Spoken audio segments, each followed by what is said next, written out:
I got stressed talking to people I love, someone I love more than almost anybody on earth.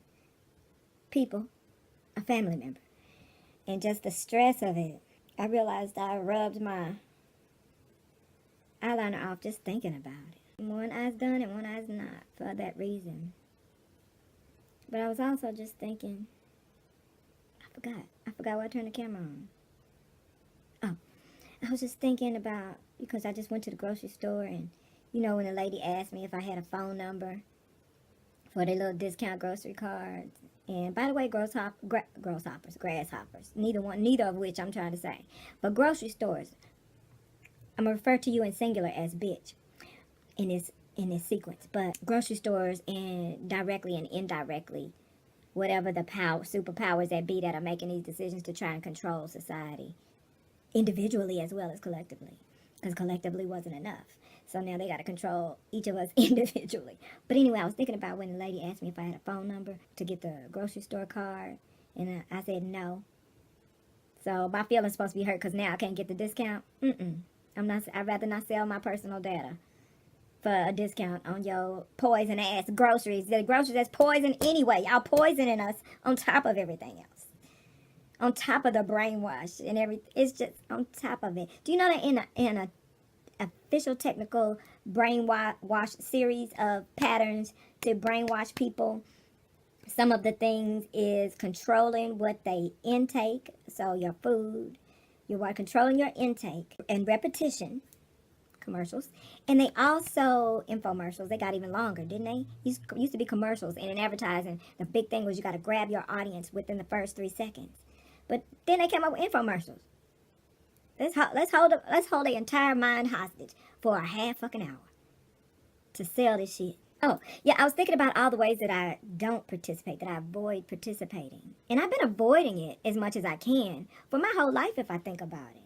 Because even when dating, I wasn't, in the days where people built real, healthy, genuine relationships, it was unheard of. You're going to blame it on gender roles and chivalry and shit.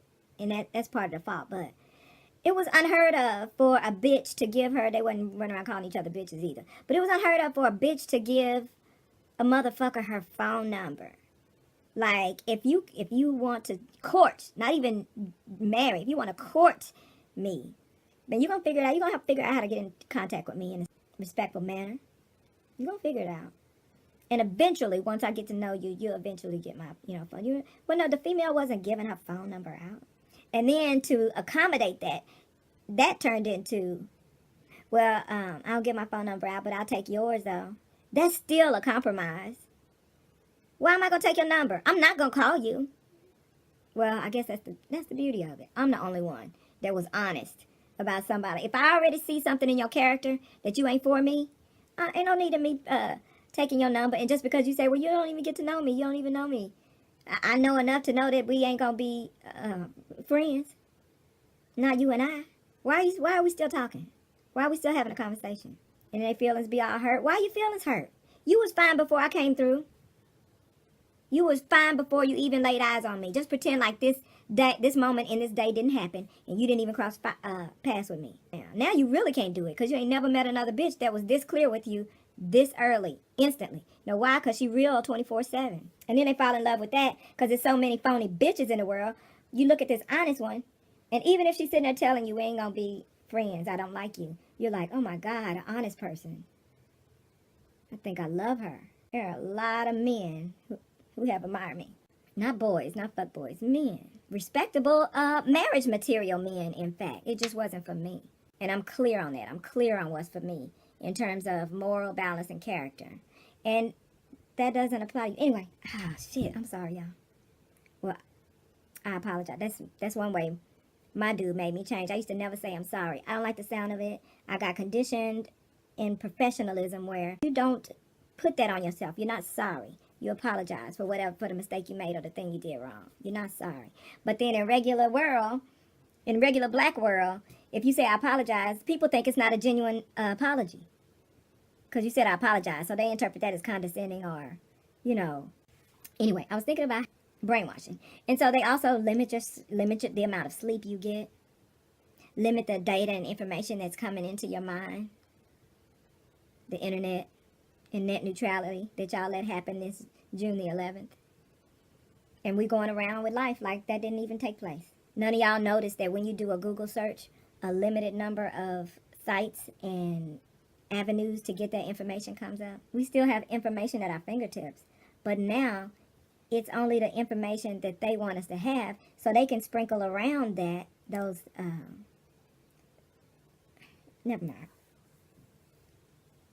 My point was, I was thinking of all the stuff that I don't do that everyone else does to catch, to hitch a ride on the bandwagon.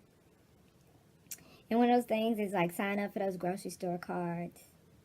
And don't worry, I know you thinking, well, the way my funds are set up, I need that discount. Well, I know it. They know it. And so you have the card and they have your personal data. But they would have to jump through just a few more hoops to get me if they wanted to get me. If that makes any sense to some of you. But you guys just signed up. It's that willful ignorance bug that bites you on the bandwagon. On the bandwagons, I'm talking about they got a virus going around on the bandwagons. And it's real, it's very extremely contagious. It ain't no you might or might not catch it. You're likely to. You might not, but you're likely to. The odds are high. So in considering all that, and knowing that they still could find a way to get me if they chose to. Because they can do whatever they want to do. And so because I'm a truth teller, and an uncandy-coded truth teller at that, I have to be very careful. Because if I do build a large audience, I'm going to have to forever watch my back. And I'm not talking about from grimy folks, because I can read them, see them coming a mile away. I'm talking about from people with real power. But anyway, my point was, I was like, they could get me. All they have to do is, my eyes are getting worse.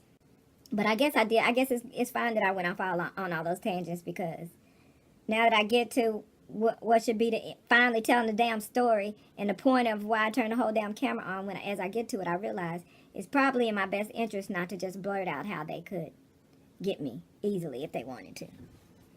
That's probably not a good idea. But you can see my bags with the eyeliner eye.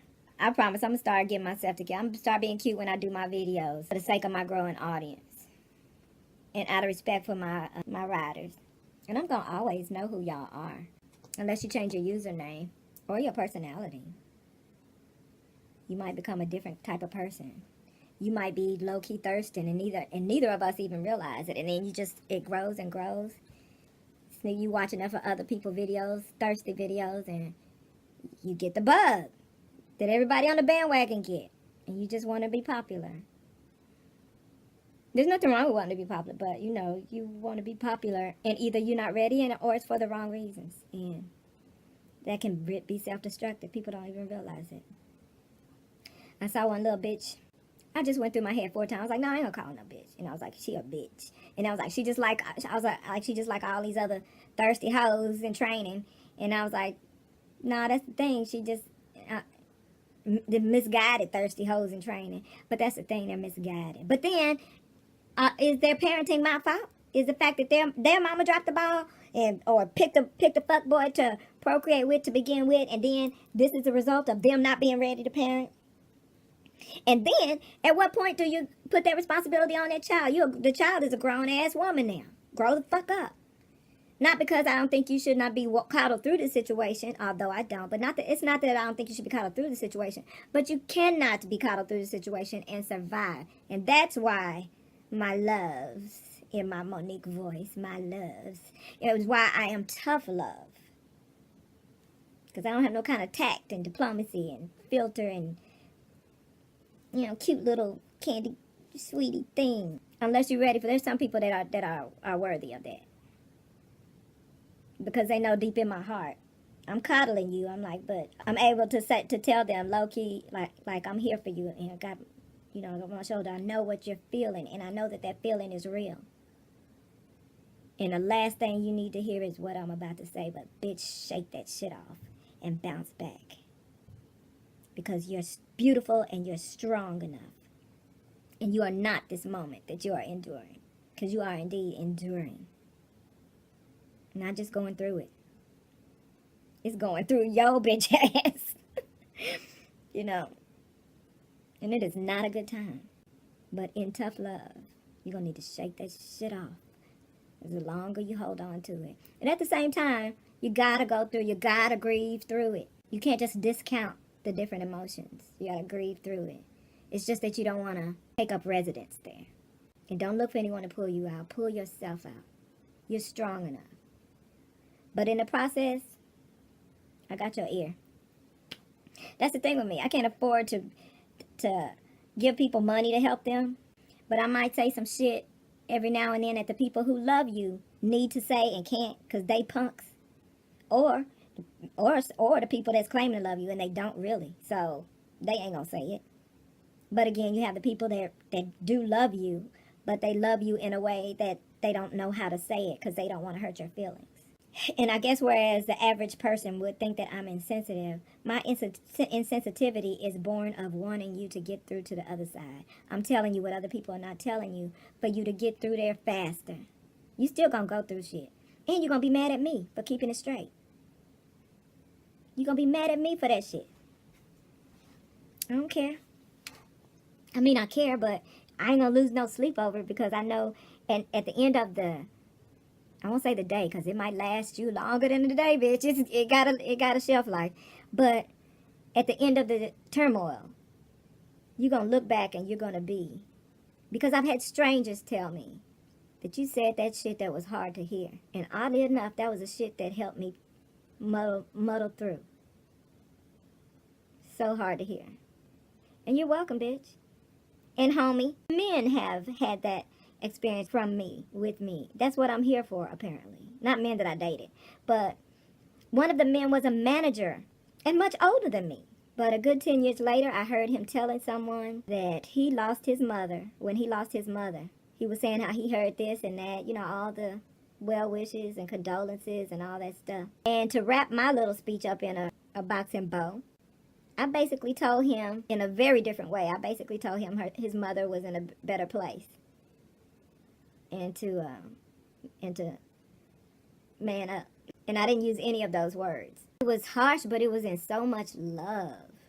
And you can't deny it. And I think that what his grief was doing to his mind and emotions in that moment, when I came at him, the way I came at him, it was exactly how he needed to receive it. And I had no idea. I had no idea how much that was going to mean to him for the rest of his life. Because he will never forget that. How do I know he'll never forget it? Because I forgot it 10 years later. And I heard him telling someone. And he didn't know I was there. But I overheard him telling someone else. And how much that meant to him. This is someone with whom I wasn't even close. I wasn't close. He was my manager. Well, he was a manager. Not my manager. But he was a manager. And we weren't close. Matter of fact, he was one of those. He was doing a grown man version of what your daughters are doing on YouTube right now. And so he was trying to be like the CEO.